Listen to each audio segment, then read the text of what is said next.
Hi, fifth graders. I'm trying to imagine you in front of me, even though you're probably at home sitting in your pajamas, um, enjoying the late start to your day. But I still have high expectations for you, and I still want you to do your very best. So I'm going to be looking for that in your work when you submit it into my classroom. All right, so we're gonna start out with read aloud today, and today's a half day, so you can do about 30 minutes of each activity, right? And you can find those activities in the classroom. Just go to class work, and there's a section for um, your reading work, which choose a book to read, and then log be reading for about 30 minutes and then do the log and then we're move to word work. You can do a little research either on the web or you can research using your book, but remember, two web sources, one book source. And then you can do your word work, start defining your words, give that about maybe 20 minutes. All right, and then run around, get a little physical activity, and then settle back in and do some work for Mr. Young. Hopefully, you've seen his webpage too, and you've been to it and explored it a little bit. But let's get down to read aloud.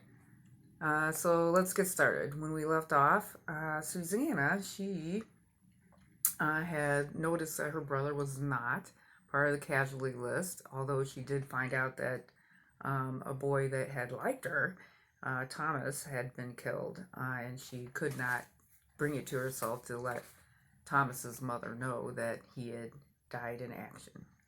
All right. So moving on, this next chapter is called A Pretend Picnic. I speed by the mammoth brick fireplace, my breath heavy. Finally, the door is just a few yards from my grasp. I can't wait to escape the stale air and the heartbreak unfolding here. As usual, the shelves are all but bare. With the British blockade going on for years, I can hardly remember otherwise. Everything's in especially short supply now. It's just as well. With our rampant inflation, a thick wad of continental bills isn't worth much more than its paper. Even the French, our beloved allies, make us pay for our military supplies in the form of tobacco, and no one could blame them. Just as I grab the door handle, an affable male voice rings out behind me. Well, hello there, Miss Susanna. Reluctantly, I turn. Mr. Jones beams at me from behind the counter. I wince before I can stop myself and hope that he doesn't notice. As much as I long to escape out the door, I plaster on a smile and curtsy to him. I can't ignore the pleasantries, not after all he's done for my family. Mr. Jones, we thank you so much for the letter from Stith. What a wonderful surprise. And so kind of you to deliver. We understand how busy you are. Happy to be of service. It's quite gratifying for me to deliver good news once in a while. Pausing, he cocks his head. At least, I hope it was good. Oh, yes, quite a relief. I flashed him a smile. But Smith wrote on the eve of the battle, so I came today to be sure. My wife and daughter are looking forward to your mother's spinning bee. I dare they say, make it even if Benedict Arnold tries to stop them. I know he jests, but my jaw tightens at the very mention of Arnold's name. The great turncoat's high treason of last September still rankles with me. I can't understand how he could so profoundly betray his fellow Americans. Oh, the nerve of it all, trying to sell West Point to the Brits. I still smolder, knowing how angry Father would have been. Even worse, Arnold tried to arrange General Washington's capture in exchange for more quid. If his unthinkable plot had succeeded, the Redcoats would have executed our commander-in-chief. I shudder at the thought. How could Arnold do such a despicable thing? And now the louse is down here in Virginia, slinking up and down the James River, wreaking havoc on his former compatriots. What an outrage! He's as depraved as Judas selling the Lord for some silver. Actually, he's even worse. Unfortunately, Arnold's raid on Richmond back in January was an embarrassing romp. Since the entire Virginia militia was down in North Carolina, Governor Johnson couldn't do anything to resist the aggression. Nonetheless, he suffered ridicule for a weak showing. I declare they've saved up all their words for winter long to visit with you ladies while helping the cause. Mr. Jones chuckles. I'm willing to bet Lady Washington's famous spinning bee up at Mount Vernon aren't nearly as anticipated. I'm intrigued to learn the winners of this month's contest. I dare say it's your turn soon, Susanna. By now I'm tapping my foot, wanting to escape the jabber with all my being. When he leaves the counter and approaches me, it takes all my self-control not to scream in frustration. Cupping his hand to his mouth, he speaks in a hushed voice. Sometimes I get little snippets from the depot, you see. He pauses to look over both his shoulders. Should I hear anything about your brothers? I'll get word to you right away. We should start getting lists of the wounded soon. That is once they finish the casualties, of course. Reset assured, I'll take another ride to Bolingbroke should the need to arise, whether I'm busy or not. I force a polite smile. Many thanks, Mr. Jones. That's quite gracious of you. My initial euphoria recedes. Of course, any news worthy of another visit would be devastating. Nowadays, nothing is certain. Perhaps my brothers are part of a backlog that haven't made its way to the list. Even if they're still alive, they could be hovering on a brink of death. Perhaps they're suffering a grisly amputation right now, biting on musket bullets. To offset the pain, my jaw tightens, again with a dull ache. I dare say it can't be easy for you, Mr. Spolling. With the boys away for so long, please give her my best. Mother will surely appreciate your thoughtfulness. Seeing my opportunity, I bid him farewell and grab Penny's elbow. We must leave now before Mistress Blandford sees the list.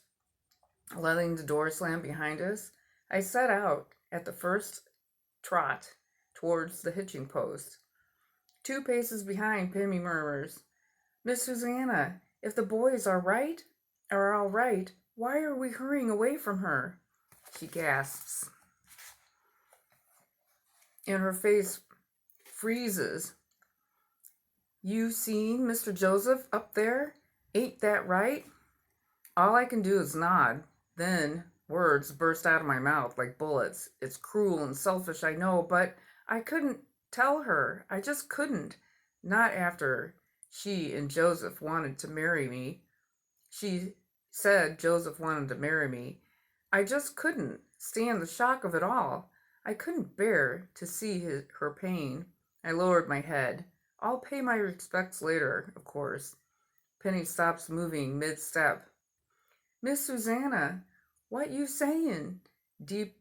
A deep down gulp. She races to catch up with me. Mr. Joseph, he's been killed? When I give a solemn nod, her eyes well up with tears. Oh, it can't be true. Not after him being safe all this time. Tears pour down her face. Lord have mercy. We have been knowing him since he was young, playing on the river. Your mama's going to be so sad. Now I swallow over and over again, trying to hold myself together. I saw his name up there, myself, clear as a barrel full of rainwater. Nonetheless, tears gather in my eyes, too threatening to spill over in a waterfall. Alas, we've lost another brave boy, someone I knew and idolized. Perhaps he would have been my husband and the father of my children. But now I'll never know.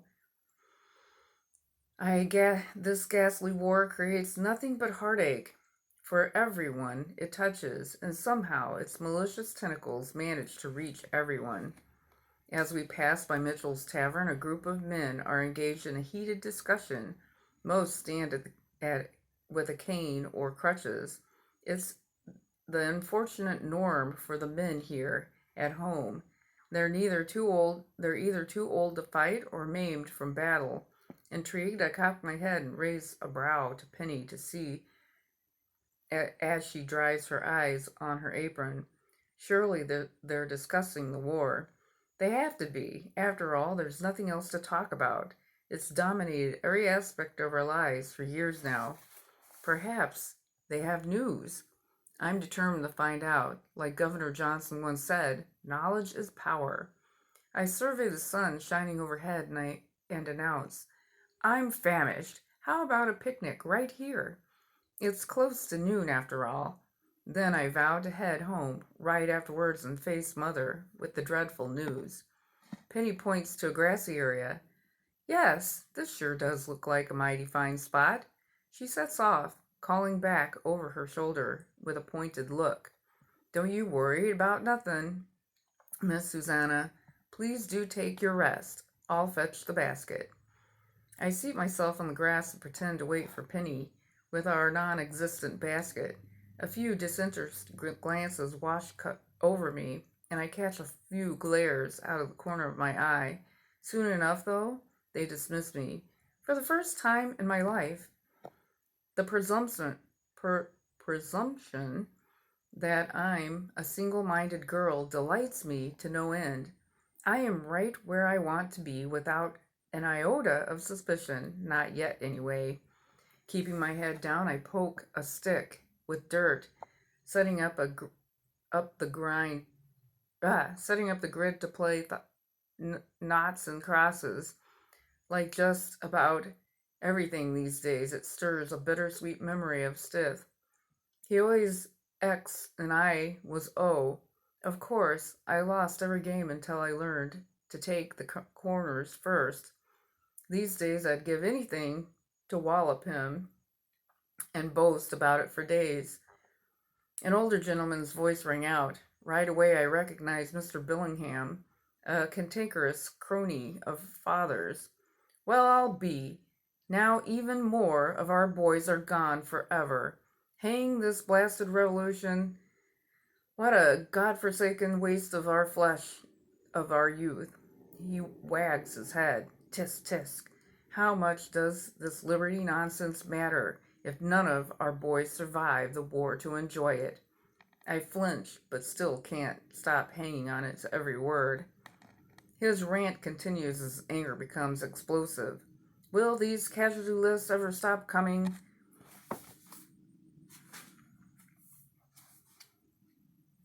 The awful slaughter down at Guilford Courthouse. More soldiers died than they have townspeople. It'll be a wonder if any boy comes home in one piece at the end of this war. At this rate, pretty girls like this one here won't have anyone left to marry. The group turns and gawks at me. My cheeks grow hot. But I refuse to look up. The irony doesn't escape me. If my dwindling marriage prospects worry even this crotchety old man, perhaps Betsy isn't so wrong to complain all the time. A young man with one arm speaks up. Cornwallis may have declared victory down there, but nothing's changed. Let's keep the faith. The fight's still on for North Carolina. It's all thanks to the Patriots down there who keep cutting their supply lines, and that's good news for us. Until Cornwallis gets total control, he can't even think about moving up here to Virginia. He surveys the groups with a glib smile. I don't know about you folks, but that sure makes me sleep easier at night. A deep voice interjects. Well, if any good came out of this battle, their losses were far worse. Cornwallis lost a quarter of his men to 90 minutes in 90 minutes. You hear that? A whole quarter of his army. Is he daft? How can he call this a victory, especially when they outnumber us 2-1? That's what I call a rout. A man in the center chimes in. And another quarter got injured too. Plus his second in command, O'Hare, and even his master blasted a couple fingers. Huzzah! And they've plumb run out of supplies and ammo. On the far side, a young man with unruly jet black hair hops away from the gossip. Then he takes an exaggerated bow towards a tiny stump that was left that has left his leg used to extend. Gentlemen, where there was once a leg, you will now find air. He doesn't look familiar at first, but then, in a flash, I recognize him. He's Michael Farmer, Alexander's old chum, once the handsome boy in Prince George County. Hope every last one of 'em gets to join my club. Welcome to being useless as a man. A leg or an arm sure ain't going to grow back from nobody.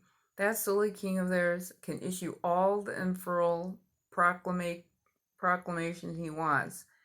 It's likely as pouring yourself a nice cup of tea from the bottom of the Boston Harbor. He lets out a bitter laugh and spits with a loud throb. And here I am back at home with loads of young ladies all about, but no one will have me. He gestures to his lost limb again. Not now, not like this. Can't blame them none. Can't plow, can't do anything to provide, can't even ride a darn horse anymore. He spits again, and with even more vigor. I can't help cringing. Using his cane, he hops several times to change position. From the fleeting glimpses that I dare take, I can see his awkward jerking motions bear no likeness to his former masculine bearing. Much to my dismay, he now faces me. His piercing blue eyes narrow in. Isn't that right, Miss Susanna? Speechless, I hesitate. Then I look up and I meet his glare, while the other men stare. Don't think I don't know who you are.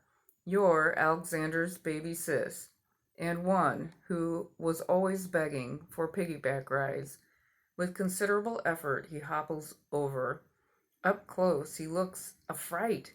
His face is covered with blemishes, and his eyes are bloodshot. Even worse, his clothes are rumpled and filthy, as if he hasn't slept in days. To make matters worse, his nose shines a cherry red. They don't want to marry me, do they, Susanna? My mouth hangs open. I'm horrified, and I can't muster a response. You see, gentlemen, I was right. He beats his crutch on the ground. Darn it, I stare death in the face at Saratoga. Wish that lobster had shot me dead then.